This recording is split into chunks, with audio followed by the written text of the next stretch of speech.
എല്ലാവർക്കും വിനീത നമസ്കാരം.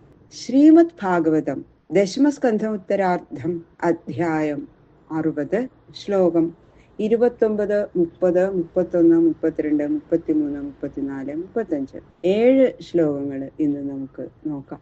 ഭഗവാൻ രുക്മിണി ദേവിയോട് പറയണു, എന്റെ രുക്മിണി, ഞാൻ നിന്നെ ഇങ്ങനെ ദുഃഖിപ്പിച്ചു എന്നൊന്നും വിചാരിക്കരുത് കേട്ടോ. അങ്ങനെയുള്ള ഒരു ദോഷമൊന്നും എന്നല്ലോ ആരോപിക്കരുത്.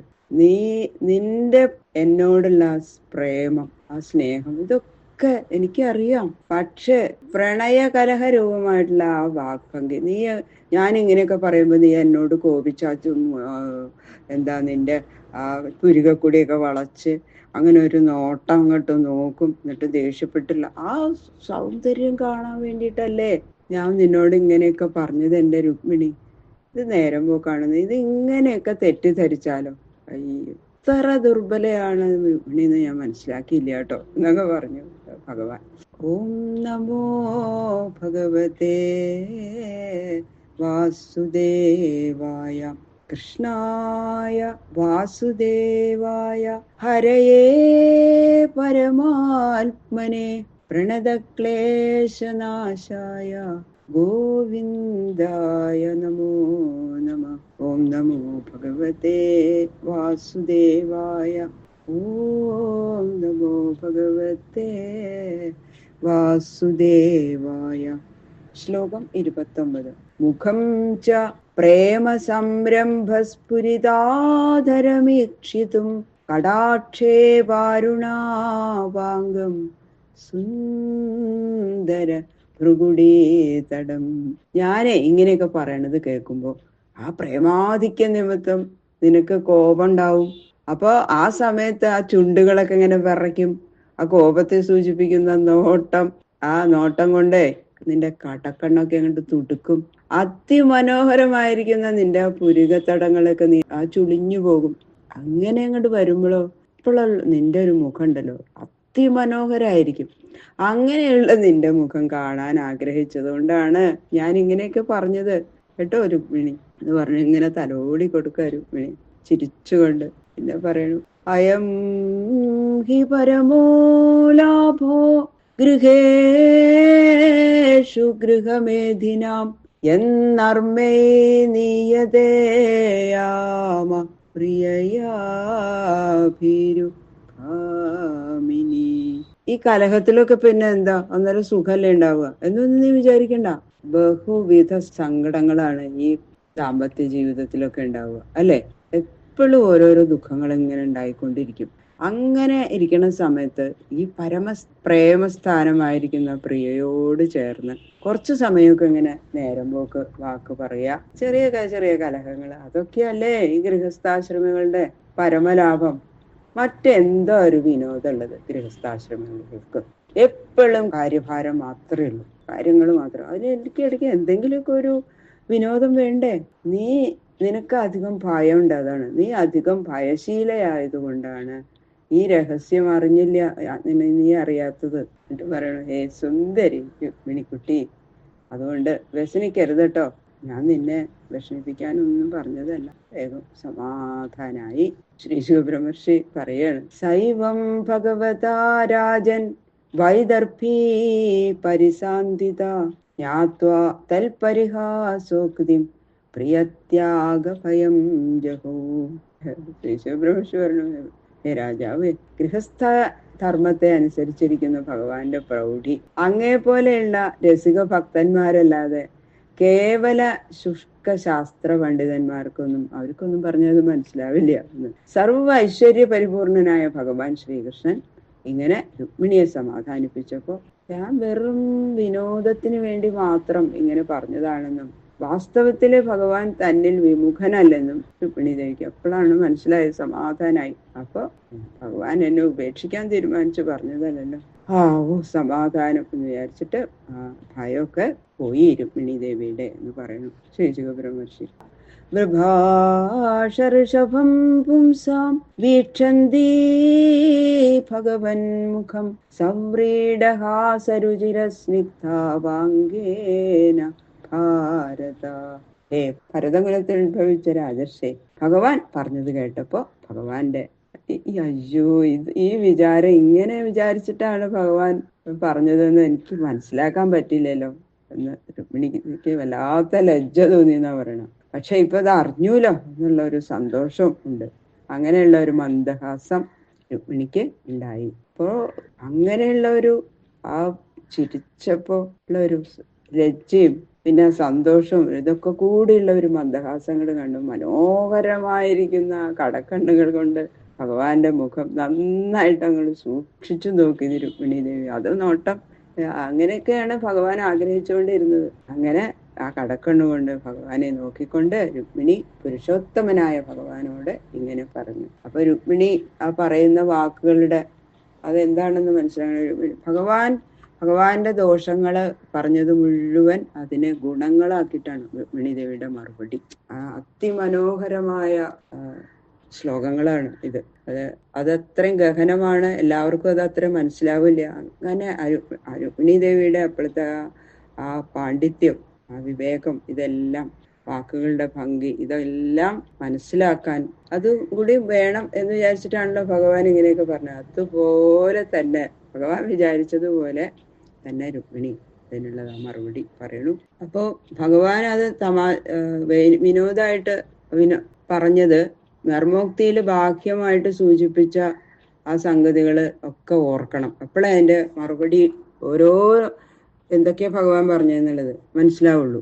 ഭഗവാൻ എന്താ പറഞ്ഞെന്ന് വെച്ചാ രുക്മിണിക്ക് തന്നെ സ്വീകരിക്കാതിരിക്കാൻ 16 ദോഷങ്ങള് തന്നിലുണ്ടെന്ന് പറഞ്ഞു. അത് എന്തൊക്കെയാന്ന് വെച്ചാ 16 ദോഷങ്ങള് ഭഗവാനുണ്ട്, 2 ദോഷങ്ങള് രുക്മിണിക്കും ഉണ്ടെന്നാ പറഞ്ഞത്. അപ്പൊ ഭഗവാൻ പറഞ്ഞ ആ 16 ദോഷങ്ങള്, ഭഗവാൻ രുക്മിണിക്ക് സദൃശനല്ല, അതൊന്ന്. പിന്നെ രാജാക്കന്മാരിൽ നിന്ന് പേടിച്ചിരിക്കുന്നവനാണ് ഞാൻ, ദുർഗത്തെ ആശ്രയിച്ചവനാണ്, ബലവാന്മാരോട് വൈരമുള്ളവനാണ്, രാജത്വം ഇല്ലാത്തവനാണ്, സുസ്പഷ്ടമായ ആചാരമില്ലാത്തവനാണ്, ലൗകികന്മാര് സ്വീകരിക്കാത്ത ആചാരങ്ങളൊക്കെ സ്വീകരിച്ചവനാണ്, സ്ത്രീകളെ സന്തോഷിപ്പിക്കാനുള്ള ഉത്സാഹം ഇല്ലാത്തവനാണ്, ധനഹീനനാണ്, ദരിദ്രന്മാരുടെ ഇഷ്ടനാണ്, ധനികന്മാര് ആചരിക്കാത്ത സമ്പ്രദായം ഉള്ളവനാണ്, വിവാഹത്തിന് വേണ്ടുന്ന യോഗ്യത ഒട്ടും ഇല്ലാത്തവനാണ്, ഗുണഹീനനാണ്, വെറുതെ ചിലര് സ്തുതിക്കുന്നു എന്നുള്ള ഭാവത്താൽ ഗർവിഷ്ഠനാണ്, ഒന്നിലും ശ്രദ്ധിക്കാതിരിക്കുന്ന ഉദാസീനനാണ്, കാമുകൻ അല്ലാത്തവനാണ്.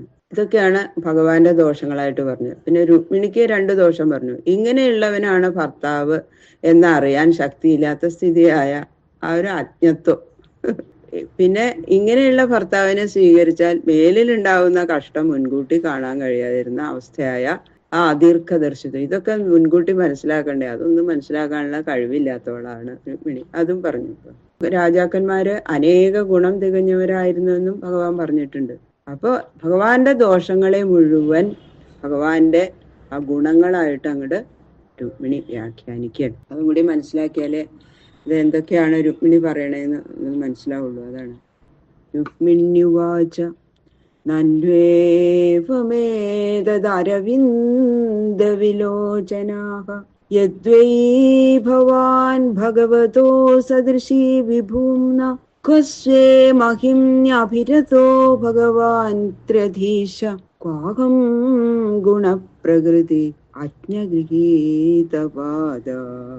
പറഞ്ഞു, കസ്മാന്നോ പൗരുഷേ അസമാൻ, സദൃശനല്ലാത്ത എന്നെ നീ എന്തിനായിട്ട് വരിച്ചു എന്നല്ലേ അവിടുന്ന് ചോദിച്ചത്. സ്ത്രീ പുരുഷന്മാരിലെ വെച്ച് ആർക്കെങ്കിലും ഒരാൾക്ക് യോഗ്യത അധികരിക്കുന്നത് കൊണ്ടും കുറയുന്നത് കൊണ്ടും സമാനന്മാരല്ലാതെ വരുന്നത് സാധാരണം തന്നെയാണ്.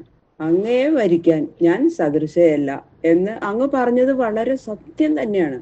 ചെന്താമരദളത്തേക്കാൾ മനോഹരമായ അങ്ങയുടെ ആ നേത്രം എന്ന ഒരവയവത്തിന്റെ സൗന്ദര്യത്തിന് തുല്യമായ സൗന്ദര്യം എന്റെ യാതൊരു അവയവത്തിനും ഇല്ല. അതുകൊണ്ട് സൗന്ദര്യ വിഷയത്തിൽ ഞാൻ അങ്ങക്ക് സദൃശ്യമല്ല, തീർച്ചയാണ്. സ്വരൂപാനന്ദത്തിൽ നിമഗ്നനായിരിക്കുന്ന അവിടുന്ന് ബ്രഹ്മാദി ദേവന്മാരുടെയും നിയന്താവാണ്. സത്വാദി ഗുണങ്ങളുടെ പ്രകൃതിയായിരിക്കുന്ന എനിക്കും അങ്ങേക്കും തമ്മിൽ എത്രയോ അന്തരമുണ്ട്.